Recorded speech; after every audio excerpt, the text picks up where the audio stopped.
Muy buenos días.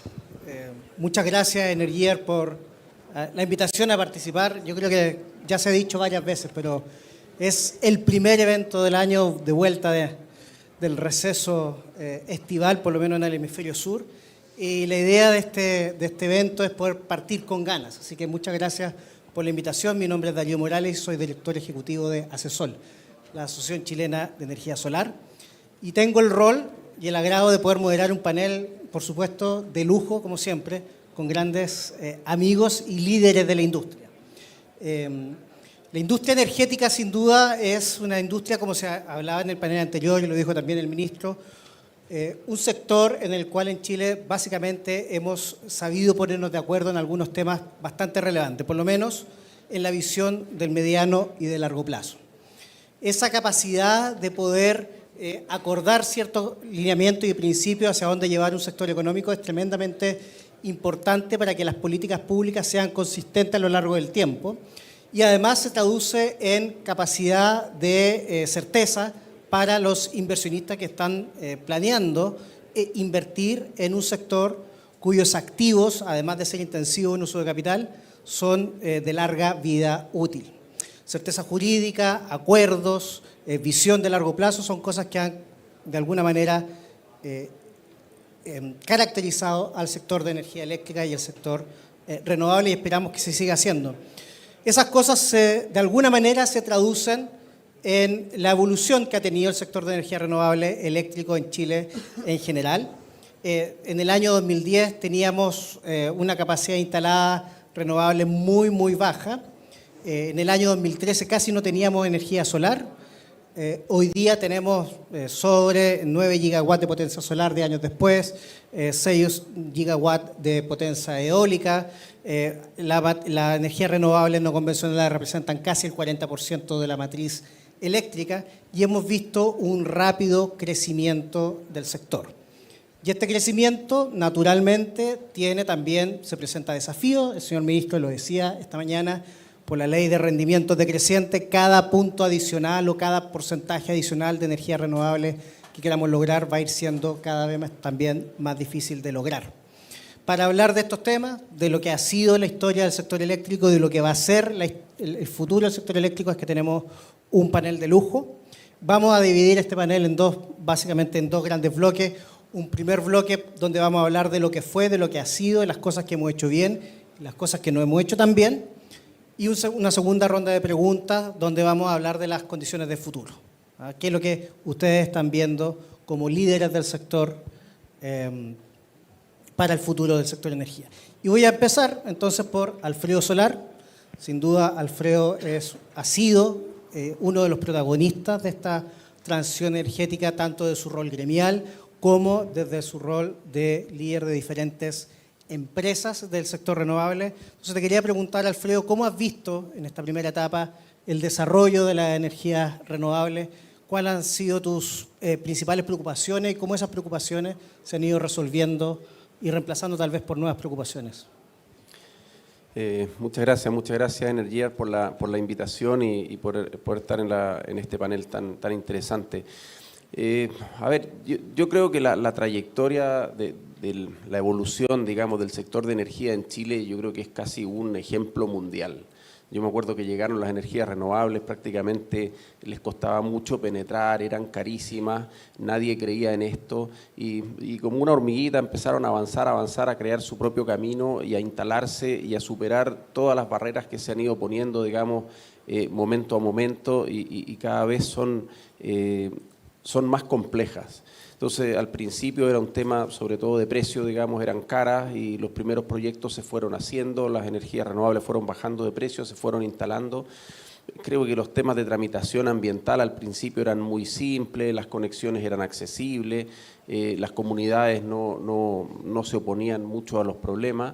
Y después fueron apareciendo, yo creo que 1000 cosas, digamos, que han ido dificultando el desarrollo de nuevos proyectos. lo que hemos visto, o sea, la transmisión se hizo insuficiente, empezó a aparecer la congestión, empezaron a aparecer los desacoples de precio, y en términos de los contratos yo creo que hubo una especie de un antes y un después con la licitación de clientes regulados, cuando se pudo dividir en bloques y eso permitió que la energía solar pudiera vender en el horario solar donde producía, y eso destrabó, digamos, una cantidad de proyectos enormes. Entonces, yo creo que de alguna manera el sector ha podido responder a las necesidades, ha avanzado muchísimo, pero también se han generado problemas. Yo creo que el tema de los contratos regulados fue como el motor que desarrolló la cantidad de energías renovables, empresas, competencia, baja de precio, todo lo que se dijo antes, digamos, se logró. Pero también hay otra cara de esa moneda, y es que hoy día tenemos múltiples empresas que lo están pasando muy mal porque las condiciones del sistema cambiaron. Como decía Analía en el panel anterior, se elevaron los costos sistémicos, se desadaptaron ciertos elementos que desequilibraron completamente los contratos y llevaron a esas empresas que hicieron el esfuerzo de venir a bajar los precios a Chile a estar en condiciones de insolvencia, algunas de quiebra, algunas de default con los bancos. Y los bancos que financiaron, no sé, decenas o centenas decenas de miles de millones de dólares en financiamiento hacia esas compañías renovables, también yo creo que están tremendamente nerviosos porque de alguna manera han visto que mala pata nomás. Aquí hay unos que les está yendo mal, no pueden pagar la deuda y no hay aparentemente una solución que se esté implementando, más que el que lo hizo bien que se salve, el que lo hizo mal, qué pena. Y en ese sentido yo creo que nos ha faltado como sector alguna posibilidad de haber, no sé, reaccionado, adaptado algunos elementos del equilibrio de esos contratos para que no esté pasando lo que está pasando. Pero no sé, yo creo que el sector no se va a acabar, digamos, el crecimiento, el desarrollo, como dice aquí, no se va a estancar nunca. Yo creo que las cosas siguen adelante, las empresas siguen invirtiendo y eso, de alguna manera, a pesar de todas las adversidades, lo seguimos viendo en este mercado. Súper, gracias Alfredo. Victoria, voy a aprovechar de seguir el orden que está en la pantalla, ¿cierto? Victoria, LONGi es un actor global, ¿cierto? Está presente en múltiples mercados y ha podido ser testigo también de cómo el sector renovable y el sector solar en particular se ha ido moviendo y ha ido avanzando durante los últimos 10, 15 años en el mundo. Desde tu visión, ¿cómo ves el desarrollo solar y energético renovable en el mundo en comparación con lo que hemos hecho en Chile? Primero que todo, buenos días. Me sumo a los agradecimientos de los demás por esta invitación de estar con excelentes panelistas. Este no va a ser ni el primer panel ni el último, no ha sido el primer seminario tampoco, en donde hemos hablado de la actualidad del mercado energético de Chile, ¿verdad? Y sin duda, Chile ha crecido de manera exponencial en los últimos años, obviamente con unas pequeñas trabas en los últimos 2, 3, pero esto nos ha traído a nosotros riesgos que desafíos, la verdad, desafíos que han golpeado de manera transversal a los distintos actores del mercado, esa es la verdad. Desde LONGi, nosotros, el mercado chileno es un mercado que siempre va a ser pionero, que siempre va a ser un buen mercado para desarrollar proyectos, ¿cierto? Pero respecto a, ¿cómo podemos decirlo? Respecto a estos desafíos transversales, nosotros desde LONGi rescatamos 3 principalmente, 3 desafíos que de alguna manera golpean un poco al mercado. Uno de ellos es, y que buscamos que estos factores complementen un poco el ritmo que debería agarrar, uno es estar acompañado en la inversión de la infraestructura, ¿cierto? Sin duda han habido avances en la inversión de la infraestructura, sobre todo en la infraestructura eléctrica, que eso es lo que se necesita, pero se puede hacer más para poder destrabar un poco este pequeña depresión por la que estamos pasando. De alguna manera, eso por un lado, y por el otro lado, el tema de poder acompañarlo con una buena regulación, con una regulación clara, con una regulación que acompañe también y les dé garantías a los distintos actores que participan dentro de la industria.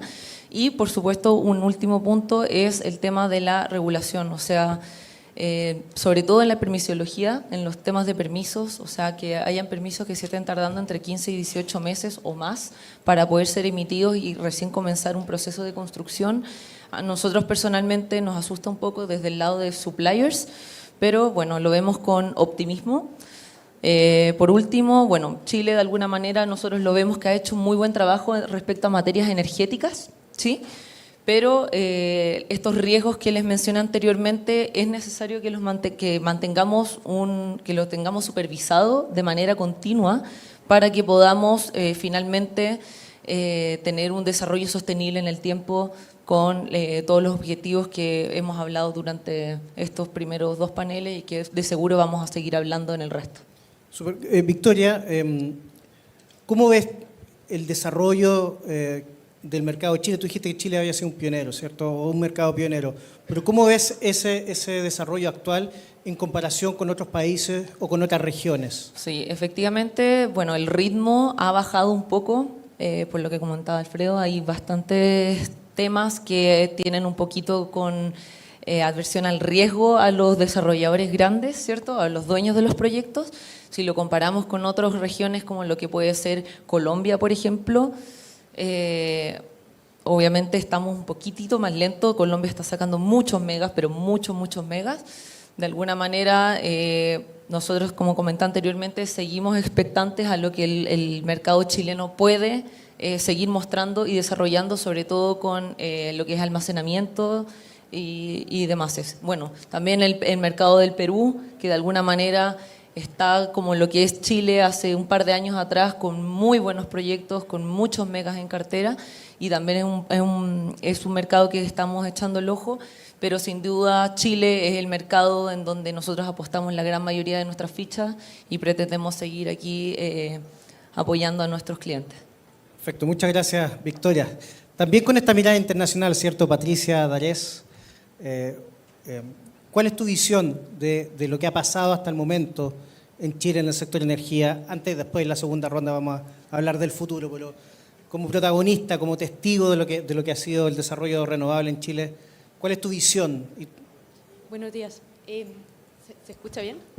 Más cerca parece, ¿no? Buenos días. Ahora sí. Ya, perfecto. A ver, me da un poco...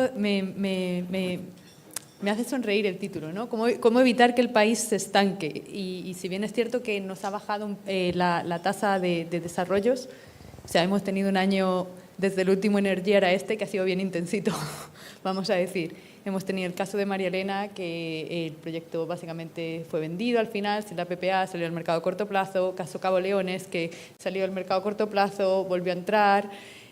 Caso Mainstream, todas las dificultades que han tenido también por la gran exposición que han tenido al mercado regulado.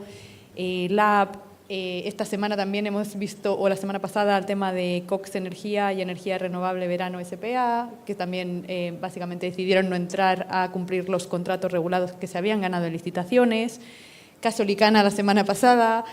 Entonces, yo no veo estancamiento, lo que veo es que hay empresas que han tenido dificultades y bueno, eso tiene una serie de causas que hemos hablado. O sea, sabemos que, por ejemplo, en los nodos de Charrúa, del año pasado a este tenemos un 70% más de costo marginal cero. Sabemos que en Crucero y en Polpaico, del año pasado a este tenemos un 50% más de horas de costo marginal cero. Tenemos un tema con cómo entra la transmisión en el sistema. Si la mayoría de los analistas a los que les preguntas no tienen mucha fe en que para el 2030 vaya a estar la línea HVDC, muchos te dicen directamente que 2032, aunque la fecha oficial sigue siendo el 2030. Tenemos el tema del mercado del PEC y de los desacoples, que principalmente han afectado a esas empresas que apostaron por el mercado regulado. Y esa es una cara. Y luego tenemos la otra cara, que yo creo que también es útil ponerla en la mesa para ver, porque yo no veo un estancamiento necesariamente, lo que veo es mucho movimiento y la cuestión es si vamos a poder hacer que ese movimiento vaya a favor de lo que es una transición energética acelerada, si vamos a poder utilizar lo que está pasando para atraer inversión, porque al final la transición energética pasa cuando tenemos inversión y cuando tenemos una regulación que hace que los inversionistas quieran poner su dinero ahí y quieran invertir. Y todo esto también con la mirada de que esto tiene que favorecer al consumidor, porque la transición energética no se hace por el hecho de la transición energética, sino se hace porque somos personas y queremos energía limpia, de calidad, confiable y que nos podamos permitir, ¿no? Y esto también es un motor de desarrollo, ¿no? Entonces vamos a la otra cara. Hemos visto a Sonedix también adquirir el portafolio de Enel, hemos visto que Grenergy o Mytilineos han logrado financiar proyectos este año, de hecho incluso han logrado financiar proyectos fotovoltaicos en el norte. Nosotros tenemos a Mytilineos de cliente que estamos haciéndoles el asset management. Tenemos también a Atlas, que ha comprado un montón de proyectos y está desarrollando un portafolio bien grande. Tenemos el suministro de energía que también salió esta semana entre Atlas, Colbún y Energex para Codelco, porque todos los temas de sostenibilidad son un gran motor para el desarrollo. Ahora tener cobre verde invita a comprar ese cobre frente a otro cobre, o tener acero verde, o tener hidrógeno verde. Y eso también es un motor que debemos utilizar para lo mismo, para atraer esa inversión y para verlo como oportunidades. Y también el último punto que quiero hacer es que en el último año hemos visto cómo hemos pasado de tener muy poquito o casi nada de almacenamiento a tener muchos proyectos, algunos de ellos ya operando, y a tener también un principio de regulación para tener hidrógeno verde en Chile. Tenemos un plan desde 2023 o el 2024, creo que es, al 2030. Y todo eso, a lo que voy es, bueno, es un poco cambiar el foco y que tal vez ese estancamiento no es tal, hay mucho movimiento y lo que tenemos que hacer es enfocar un poco esa energía para que sea en pos de una transición energética eficiente y lo más acelerada posible. Patricia, y en tu visión, porque además tú tienes una mirada internacional, ¿cierto? Conoces varios sí. mercados. ¿Cómo ha sido este desarrollo del mercado chileno en comparación con otros mercados y sobre todo pensando en que probablemente nosotros estamos repitiendo algunos errores que hemos visto en otros lados o al contrario, hemos sido realmente capaces de aprovechar la experiencia de otros mercados para ponerla al servicio de la transición en Chile? A mí me sorprendió mucho porque cuando yo llegué a Chile, de verdad que no había prácticamente nada. Había un par de centrales eólicas que la verdad estaban en sitios donde voy a decir que no había mucho viento y no funcionaban muy bien. Y luego había también alguna otra que todavía está por ahí, que tiene como un 14% de factor de planta por ahí. No voy a decir nombre porque creo que es de mal gusto, pero da lo mismo. O sea, es parte de una cadena de aprendizaje, ¿no?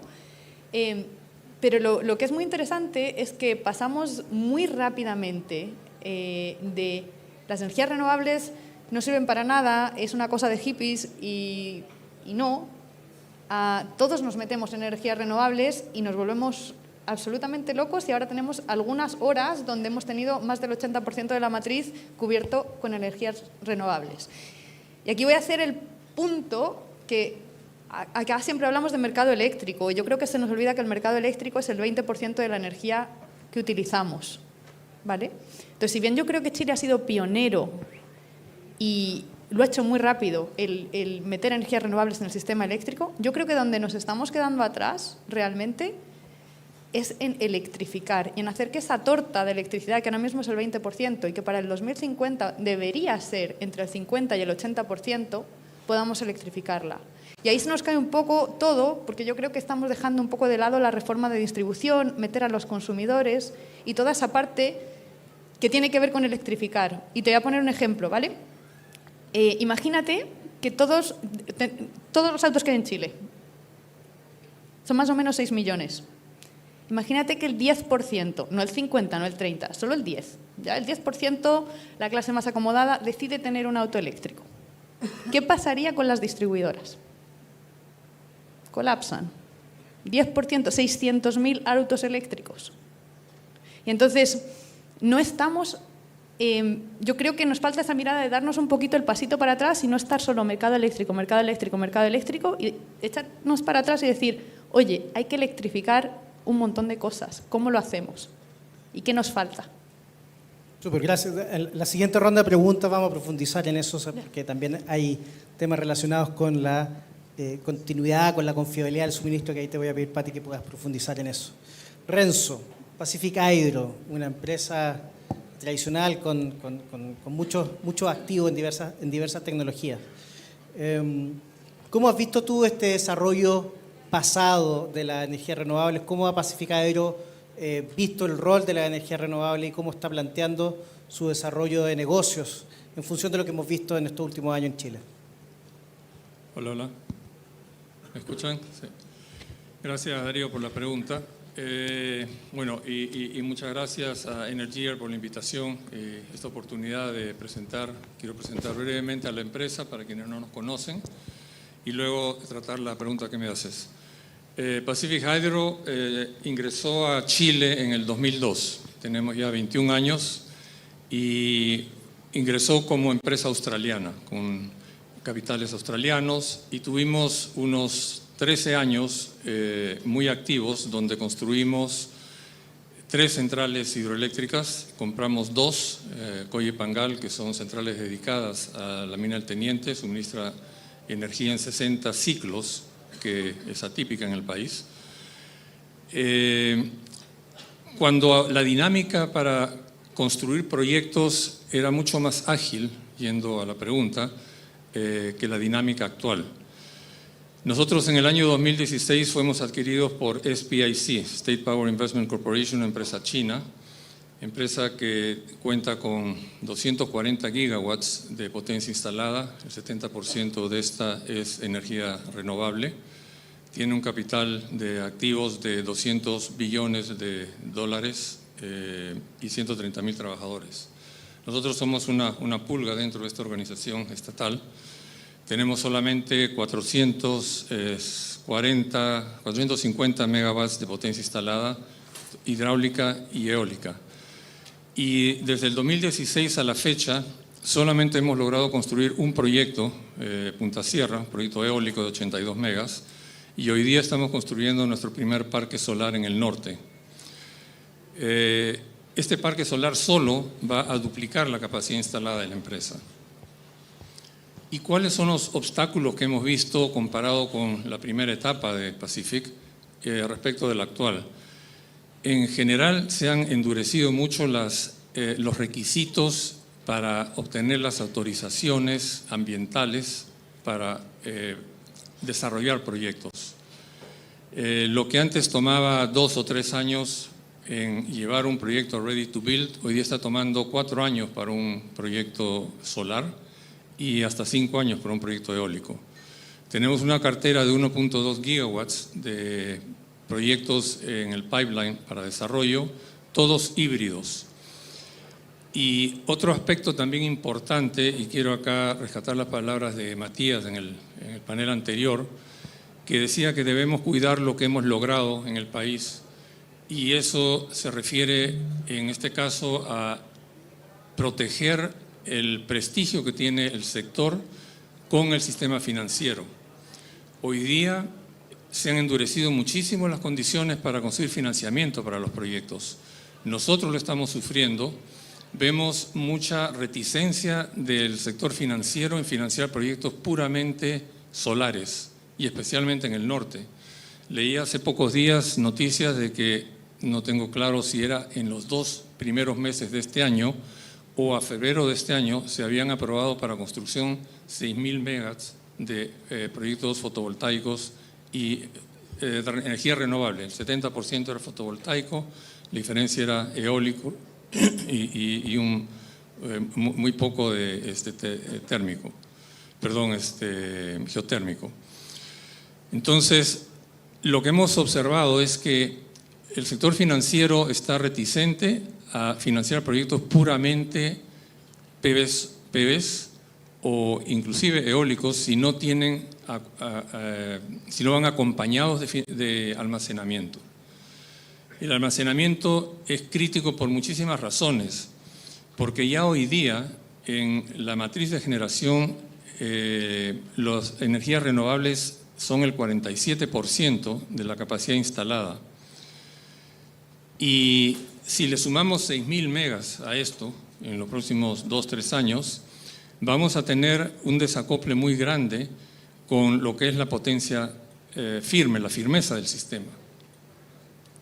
nosotros hemos hecho un análisis de cuál es el margen estresado, le llamamos, de la comparación entre la potencia instalada y la máxima demanda que en hora diurna, nocturna, invierno o verano es muy similar, es del orden de 11.000 a 12.000 megawatts. Y el factor de, digamos, excedencia o protección para que no hayan curtailments o cortes de energía es 1.3 nada más, en esta condición estresada. Esa condición estresada se obtiene tomando la potencia instalada total y restándole lo solar que solamente opera durante el día y una parte de las eólicas y también una parte de las hidráulicas, porque estamos viviendo años de pocos caudales. Las centrales que estaban diseñadas para posiblemente factores de planta de 50% están operando a 30%, etcétera, etcétera.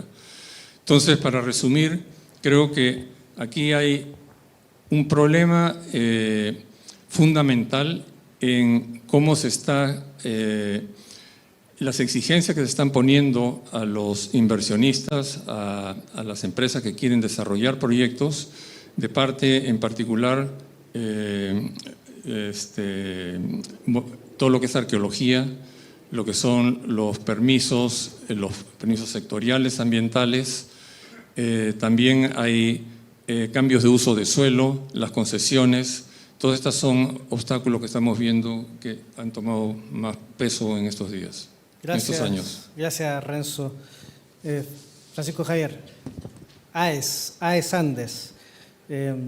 ¿Cómo ha visto AES este primer periodo de transición energética y cuáles son los planes de desarrollo? Te aprovecho de iniciar nuevamente la segunda ronda de preguntas, ¿cierto?, para ir en el sentido contrario. ¿Cómo has visto lo que hemos hecho hasta el momento en el sector de energía y cómo AES está planteando su estrategia de desarrollo para el futuro? Perfecto. ¿Se escucha, verdad? Sí. Bueno, lo primero, muy agradecido de poder estar una vez más, ¿no?, compartiendo con todos ustedes en este panel. Y bueno, yo creo que hasta la fecha para nosotros el principal desafío, ¿no?, que tenemos que llevar adelante es la descarbonización, ¿no?, la descarbonización del mercado eléctrico y la transición, ¿no?, hacia una matriz energética confiable y sostenible.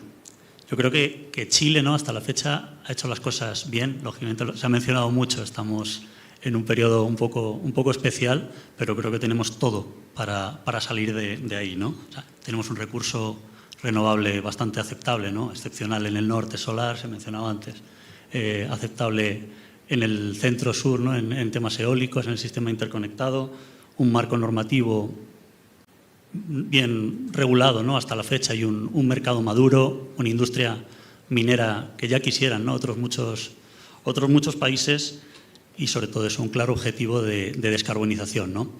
Ahora lo que nos falta es seguir trabajando en generar esos habilitantes, ¿no? Nosotros hablamos de habilitantes que nos permitan llevar adelante esta descarbonización y transición energética de una forma segura y confiable, como mencionaba. Mencionábamos mucho el tema de los permisos, ¿no? Hemos ido viendo cómo, bueno, se han ido complicando y alargando los plazos. Lógicamente los estándares cada vez son mayores, ¿no?, por motivos obvios, pero tenemos que trabajar mucho en esta permisología y sus tiempos, también sabiendo atender adecuadamente, lo mencionaba el señor ministro, ¿no?, toda la parte social, comunitaria, cada vez más relevante en el éxito de las inversiones, ¿no?, porque al final todo esto te lleva a la confianza, ¿no? O sea, tienes que llevar adelante los proyectos en tiempo y forma para suministrar a tus clientes, sean libres o regulados, y generar esta confianza, ¿no?, en el mercado y en la inversión. Adicionalmente, bueno, yo creo y creemos, ¿no?, que el mercado se va a mantener estable y que las energías renovables seguirán creciendo fuertemente, ¿no?, en este país. Ahora al final te comentaré, ¿no?, cuál es nuestra visión, pero para ello tenemos que seguir, como decía antes, dando las señales positivas. Hablaba Analía, ¿no?, de los proyectos de ley de normalización tarifaria que nos permitan dar mayor certeza y viabilidad, ¿no?, a los proyectos que vienen, y tanto renovables como de almacenamiento. Y bueno, también ligado, ¿no?, con las futuras licitaciones de suministro para distribuidoras. Y bueno, también hablando de los cuellos de botella, ya se ha mencionado mucho, ¿no?, por mis compañeros y al principio de la jornada de hoy, ¿no? Tenemos, bueno, los temas logísticos y de transporte que ya se están atendiendo, pero queda mucho por hacer, ¿no? Se ha vivido mucho con el tema del transporte de componentes eólicos, por ejemplo, ¿no?, que genera de nuevo ese freno en la velocidad de construcción de los proyectos, planes de expansión, ¿no?, que hasta la fecha siempre han ido un poco por detrás de la inversión o de los desarrollos, y ya se ha mencionado antes, ¿no? No solo cobra importancia el transporte de la energía norte-sur, sur-norte, sino cada vez más relevancia, ¿no?, para el desarrollo zonal, ¿no?, o regional, porque ya se ha vivido, o sea, cada vez puntos de conexión más escasos, por no decir inexistentes, y mucho curtailment, ¿no?, en determinadas zonas donde antes no lo había. Y bueno, al final, en resumen, lo ya mencionado, la colaboración público-privada entre los diferentes gremios, ¿no?, y sectores es clave, ¿no?, para asegurar que el mercado eléctrico siga siendo dinámico, atractivo y dar esta estabilidad, ¿no? Y dentro de esta estabilidad, también se ha mencionado mucho, cada vez está jugando un papel más relevante el tema almacenamiento, ¿no?, para evitar y ayudar a disminuir ese curtailment y llevar, ¿no?, y a la inyección de la energía cuando el sistema está más estresado y más lo requiere. Pero para ello, de nuevo, tenemos que seguir trabajando para que no solo hablemos de arbitraje de energía, sino que podamos remunerar adecuadamente esta tecnología, ¿no?, en lo que viene, y puedan ser cobrar servicios complementarios y otras. Francisco Javier, Andes ha sido un pionero AES Andes ha sido un pionero en sistema de almacenamiento, ¿cierto?, desde el año 2008. ¿Cómo ven el desarrollo más que el desarrollo, el despliegue de los sistemas de almacenamiento en Chile? Bueno, yo creo que la realidad está ahí, ¿no? Como bien mencionas, fuimos pioneros en ellos, seguimos impulsándolo fuertemente dentro de nuestros proyectos, ¿no?, de nuestros desarrollos, acompañándolo a los proyectos de generación o de manera aislada. Tenemos un plan importante, ¿no?, en curso de desarrollo y construcción de proyectos de almacenamiento, y sí, o sea, tenemos un pipeline que pretendemos, bueno, a la fecha tenemos ya en operación, ¿no?, de proyectos renovables y almacenamiento cerca de 1,8 gigas. Estamos construyendo, ¿no?, entre generación y almacenamiento en torno a 500 megavatios más en 4 proyectos, pero en el corto medio plazo traemos un pipeline adicional de 1,7 gigas, que buena parte de él considera almacenamiento, ¿no? Todo esto sumado en pipeline adicional, en torno a 6 gigas, ¿no?, encima de todo eso, que lógicamente, donde buena parte también es almacenamiento, pero va a requerir, como digo, que se sigan generando las señales adecuadas para seguir adelante, ¿no?, remunerando la energía como el mercado lo requiere. Y en ese sentido, Alfredo, bueno, es de público conocimiento, ¿cierto? La semana pasada salió la noticia que Atlas, junto a otras empresas, se adjudica el suministro de una muy importante empresa, ¿cierto?, consumidora en Chile. Y eso se hace a partir de un portafolio que incluye no solo energía solar, sino que también almacenamiento. ¿Cómo se construye ese portafolio y, a tu juicio, qué es lo que falta para tomar decisiones concretas de inversión en temas de almacenamiento? Sí, mira, yo creo que todo el mundo habla mucho del almacenamiento. Hay muchos desarrolladores que toman posiciones, interconexiones, etcétera, y pareciera como que vienen miles de megas, pero el verdadero desafío es poder contratarlo. Nosotros trabajamos bastante en esta licitación de Codelco y logramos adjudicar un proyecto híbrido, que es una planta solar de 220 megas con una batería de 200 megas 4 horas, y con mucho modelamiento, porque al final vamos a suministrar 24/7 a Codelco. Entonces hay muchos supuestos detrás que tienen que ver con lo que está pasando con otras baterías del sistema, cómo se van conectando y qué pasa si al final el coordinador te despacha en el horario óptimo o en algún subóptimo, y cómo te cubres de eso. Pero creo que la clave es que el almacenamiento tiene que ser contratado. O sea, creo que ya lo vivimos en la energía solar. Al principio tú decías, bueno, vas a poner energía solar, alguna gente te decía, pero ¿para qué en el día? ¿Qué haces en la noche? Y al final las empresas ponían su planta solar porque encontraban el cliente que les compraba energía en ese horario y resolvían el problema de la inversión en una planta solar y generaban, en el fondo, un problema al sistema que bueno, la variabilidad de las energías renovables al final va estresando el sistema, ¿no es cierto? Requieres otras fuentes que acompañen en otros horarios, requieres otra transmisión y creo que eso al final lo estamos pagando también. Y en términos de costo y precio, me voy a desviar, después vuelvo, pero en términos de costo y precio, decíamos, mira, la energía antes valía, no sé, se decía en el panel anterior, $130 y después llegó a haber ofertas por $30, efectivamente, de plantas solares que ofrecían energía solo en el horario solar, pero que no se estaban haciendo cargo de lo que le estaban provocando al sistema.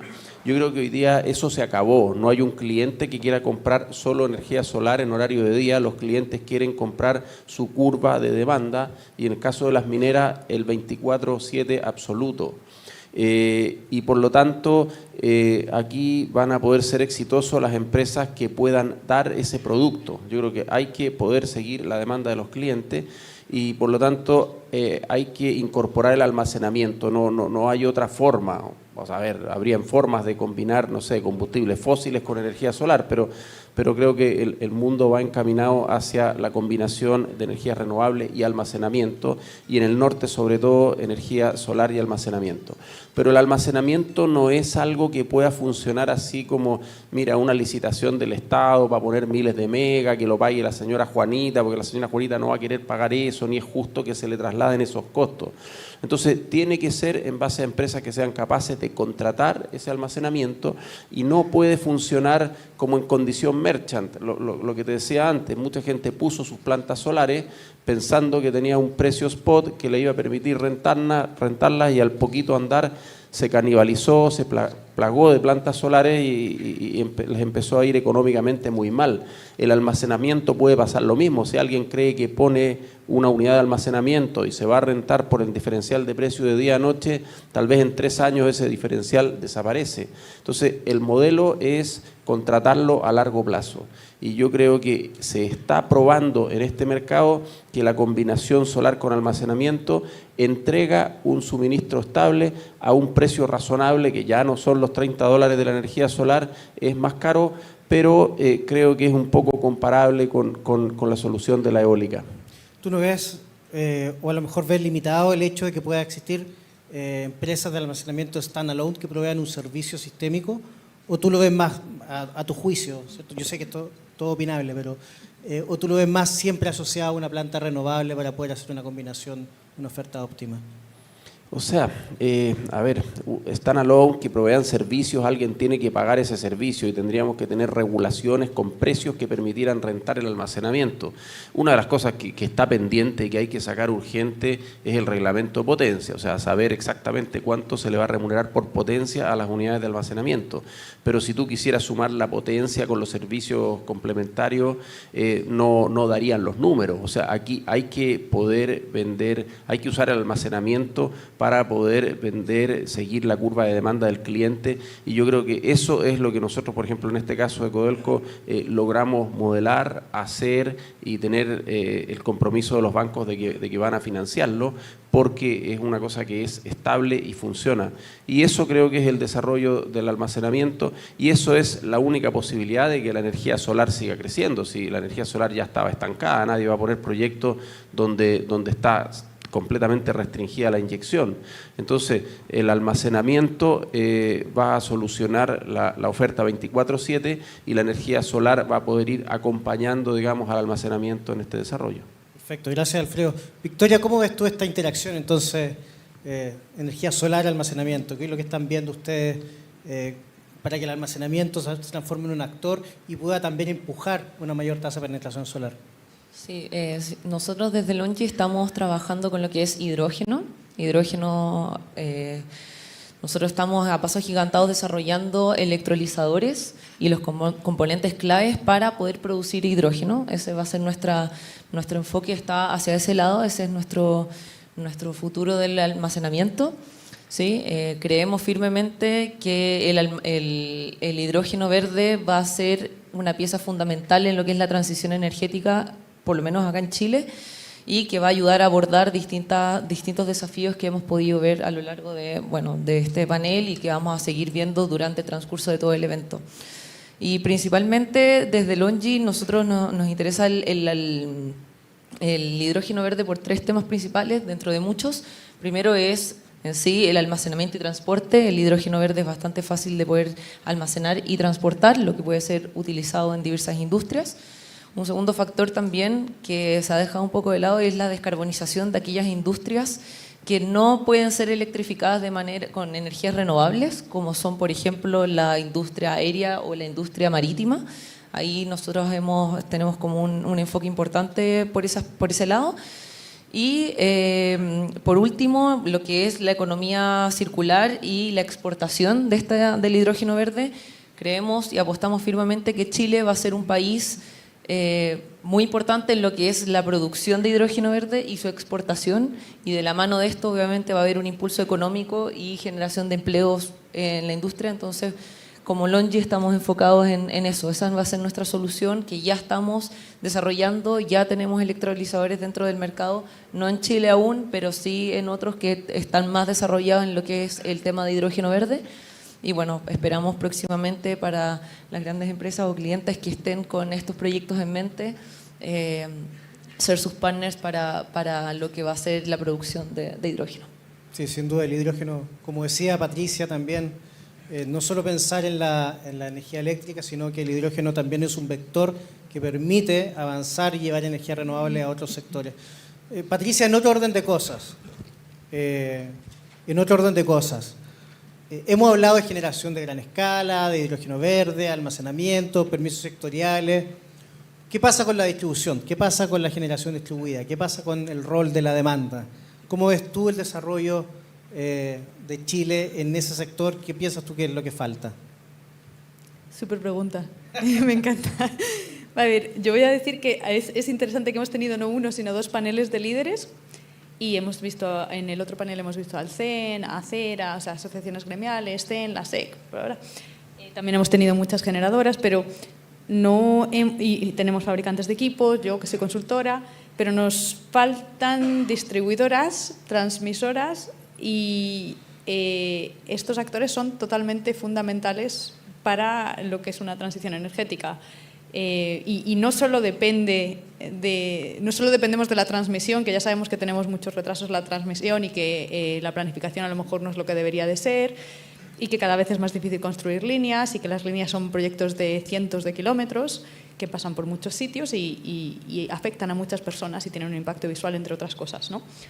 Y sin embargo, un tema que es relativamente simple, que es gestionar la demanda, no se está tocando, ¿no? Entonces, vuelvo a decir, de aquí al 2050 deberíamos pasar de tener a día de hoy un 20% de electricidad como dentro de la energía que consumimos a un 50 o un 80, y no estamos preparados. Entonces, la distribuidora tiene un negocio ahora mismo que está un poco anticuado, por no decir muy anticuado. De hecho, está muy anticuado, lo voy a decir. ¿Vale? 40 años anticuados, por lo menos. Sí, no, o sea, yo estoy trabajando ahora, por ejemplo, con muchos PMGDs y trato con las distribuidoras todas las semanas. Y a veces da un poquito de susto, ¿vale? Porque yo creo que esto ha pasado un poco... La dificultad está en que cómo se enfoca esto como un negocio bilateral, ¿no? Entonces, hasta ahora ha sido un negocio súper unilateral, donde lo que tiene que hacer la distribuidora pues, es mantener las líneas y que llegue de la transmisión a la distribución la energía. Y en los últimos 5 o 8 años, pues, o sea, ese negocio, y ese negocio para una empresa que no, o sea, que tiene un monopolio natural, que no es una empresa dinámica, flexible, que tiene competencia y que tiene que cambiar y que tiene que adaptarse, se le ha dado completamente la vuelta. Que significa que ahora hay 3 gigas de PMGDs en distribución. En el último año han aumentado el 80% el autoconsumo. Es decir, gente que ha puesto paneles, o principalmente en Chile paneles, en otros mercados como por ejemplo en Europa, paneles y baterías, pero principalmente módulos. Y no hay forma de gestionar esa generación. O sea, la distribuidora no tiene un rol o un centro de control como el CEN. La distribuidora pues sigue pensando, porque es el rol que ha tenido históricamente, que tiene que llevar esa energía de transmisión a las casitas y que tiene que cortar los árboles para que no se caigan los cables y ya está. Y ese ya no es el negocio de la distribuidora. Eso ya fue. Eso es el pasado. El presente, no estoy hablando del futuro, el presente es que tienen 3 gigas de generación en sus redes y que esa energía se está metiendo en transmisión y está causando problemas. Y que no estamos gestionando la demanda, no tenemos ni un medidor inteligente, no tenemos una reforma de distribución a la vista. Todos, yo creo que si les preguntas a la gente de esta sala, ¿quién cree que es necesaria una reforma de distribución? Te van a levantar la mano el 95%. Pero no hay fecha y no hay banda ancha a lo mejor para meter eso en las reformas de distribución. Entonces, o sea, tenemos que ponernos las pilas porque es el rol que tiene, o sea, podemos decir que estamos tirando energía en el desierto durante el día porque hay mucha generación solar, está bien, pero tenemos que poner eso de la mano de qué incentivos tiene la población o la demanda para usar energía barata en esas horas. O las empresas, porque no tienen que ser solamente... o sea, la demanda es la demanda, es empresa y es clientes libres. Y no hay ninguno. Entonces, esa es una carta que tenemos que jugar. Entonces, yo voy a decir que yo creo que de las principales acciones de lo que veo, y me gusta mucho la visión que ha puesto Acera en el panel de antes, y es que no tenemos un plan transversal. Cuando hablamos de que las autoridades tienen que tener metas de transición energética, yo por lo menos creo que a veces miramos al Ministerio de Energía o al Ministerio de Medio Ambiente, pero esto tiene que estar alineado a nivel nacional. Entonces, medio ambiente es energía, es hacienda, es economía, es las distribuidoras, es el SEA, o sea, es todo. Esto tiene que ser algo coherente y ahora mismo está muy fragmentado y no están hablando las diferentes partes y eso hace la vida muy difícil para la transición. Sin duda. Sí. Y no es una buena forma tampoco de proteger la inversión, ¿vale? Porque hay medidas, por ejemplo, muy simples que se pueden hacer para proteger la inversión y de las que tampoco se está viendo mucho cambio. Por ejemplo, un first in, last out en conexión que evite un poco el canibalismo que hemos estado viendo. O que algunos permisos tengan unos plazos determinados que se tienen que cumplir. O sea, yo estaba a veces con distribuidoras consiguiendo un PAS donde ha quedado en el limbo durante 9 meses porque la distribuidora te dice que está con Vialidad y Vialidad te dice que está con la distribuidora y tienes que pedir una reunión por ley de lobby y nadie sabe dónde está el papel. 9 meses, o sea, 9 meses hace un bebé. ¿Vale? Sí. Un mes por mega, por lo menos. Sí, aquí lo dejo. Gracias. Renzo, un poco en esa misma línea, tú lo mencionaste en tu intervención previa, el tema de los permisos, ¿cierto? ¿Cómo estás viendo el desarrollo de nuevos proyectos con estas dificultades o con estos desafíos que hay en términos de permisos? Bueno, en términos de permisos... Tenemos que ir adelantando porque ya sí. se nos va a En términos de aparecer permisos, la ficha. yo creo que con el resumen que hice anteriormente, más o menos explico dónde están las dificultades. No sé si mencioné a la DOH también, es un sector que a diferencia de muchos otros hemos encontrado que en la ley ellos no tienen un tiempo límite de respuesta. Y esto ocurre también con el Consejo Nacional de Monumentos. Son 2 entidades que a diferencia de otras no tienen obligación de responder para cierta fecha o atender los pliegos. Y esto genera un enorme problema. El problema yo creo que es sistémico. Me parece a mí que en estos organismos falta personal para atender la gran demanda que existe de proyectos que están en fila buscando entrar a una etapa de aprobaciones. Quisiera tocar unos minutos el tema del almacenamiento que a mí me apasiona mucho. Yo vengo del mundo hidro y se habla mucho de almacenamiento. Alfredo lo dijo muy bien, el almacenamiento tiene que acompañar a las fotovoltaicas y también hablamos de los problemas en el sector financiero que hoy día si no hay almacenamiento ni siquiera las quieren considerar. Me sorprende que en Chile, que es un país que tiene una geografía, tiene una topografía donde hay montañas, hay llanuras, estamos cerca del mar, nadie habla de pump hydro. O muy poco se habla de pump hydro.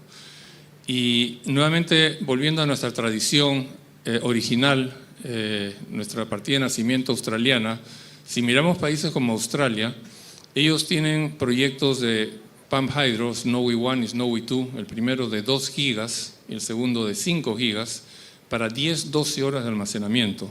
Estamos hablando de otra dimensión. Acá nuestro BES son 2-4 horas, como lo mencionaba Alfredo, pero de ahí nos salimos. Y eso yo creo que en el largo plazo no termina de resolver el problema. Me parece que nuestra empresa está en este momento haciendo esfuerzos por ver qué posibilidades hay de desarrollar esta tecnología acá. Gracias, Renzo. Francisco Javier, voy a tomar un poco la palabra. Ya estamos, se nos fue el tiempo, pero me voy a tomar la atribución de extendernos un poco más. Lo que acaba de decir Renzo sobre los sistemas de almacenamiento, normalmente AES instala o participa en el mercado con sistemas de almacenamiento de batería. ¿Cómo ves tú las necesidades que tiene el sistema entre el almacenamiento de corta duración y de rápida acción, como podrían ser las baterías, con un sistema de almacenamiento de más larga duración? Oh, perfecto. O sea, al final, como tú bien dices, ¿no? Nosotros somos un player de largo plazo, ¿no? Con mucha tradición e historia en el país, y siempre estamos pensando la mejor forma, ¿no? De dar la energía más sostenible y confiable a nuestros clientes, ¿no? Y sí, o sea, como dice Renzo, ¿no? Quizá las baterías hoy por hoy no son la solución a todos los problemas, sí que nos están sirviendo, ¿no? Ahora en el corto o medio plazo para dar esta solución, ¿no? al vertimiento, al curtailment, incluso, bueno, lo estáis viendo, ¿no? por el tema permisológico, por el tema transmisión, ya están compitiendo mano a mano, ¿no? Sumadas a la fotovoltaica con la industria eólica, ¿no? Con los proyectos eólicos al final más pesados de desarrollar, ¿no? en tiempos, en permisos, que además la curva de evolución de costes no está siendo, ¿no? tan agresiva como la del almacenamiento y la fotovoltaica, y bueno, lo vemos como una solución eficiente, ¿no? en el corto y medio plazo para reemplazar la energía convencional de base, pero desde luego tenemos que seguir trabajando en encontrar soluciones de almacenamiento, ¿no? de largo plazo para poder seguir en esta línea. Perfecto, muchas gracias. Este es el momento donde yo pongo nervioso a la organización, entonces les voy a pedir 30 segundos, porque ya se nos acaba el tiempo, un último mensaje. 30 segundos a cada uno para poder cerrar este panel de conversación. Alfredo, por favor, tus 30 segundos. Aquí tiene el micrófono. Oh, no, tiene, perfecto. Nada, yo creo que los 30 segundos es ánimo que se puede. Yo creo que este sector no se va a estancar y los proyectos van a seguir saliendo. Y el almacenamiento va a ser un protagonista por lo menos en el corto plazo. Súper, gracias Alfredo. Victoria. Me uno a las palabras de ánimo de Alfredo. Y sin duda también el almacenamiento, estamos con esperanza de que... Y bueno, eso. Gracias. Patricia, 30 segundos de nervios. Para evitar que el país se estanque, que es la pregunta, política transversal nacional con todas las autoridades coordinadas, con metas claras de transición energética. Gracias. Renzo. Bueno, sí, por mi parte, nadie está pidiendo un permiso o un cheque en blanco para gestionar proyectos de manera irresponsable, pero sí creemos que es necesario acortar los plazos que requiere hoy día este desarrollo de proyectos. Gracias. Francisco Javier. Perfecto. Bueno, trabajemos duro en seguir generando estos habilitantes que mencionaba antes, ¿no? Para poder llevar a cabo de manera exitosa la transición energética y bueno, dejar un mejor país, ¿no? y mundo a nuestros hijos. Buenísimo. Muchas gracias. Nos vamos con un mensaje de ánimo, de esperanza. Estamos viviendo momentos difíciles, pero tengo la confianza de que con estos líderes que hemos podido conversar hoy día vamos a ser capaces de salir adelante. Muchas gracias a todos por su participación. Gracias a la organización por permitirnos conversar. No te pongo más nervioso y ya voy a apagar el micrófono.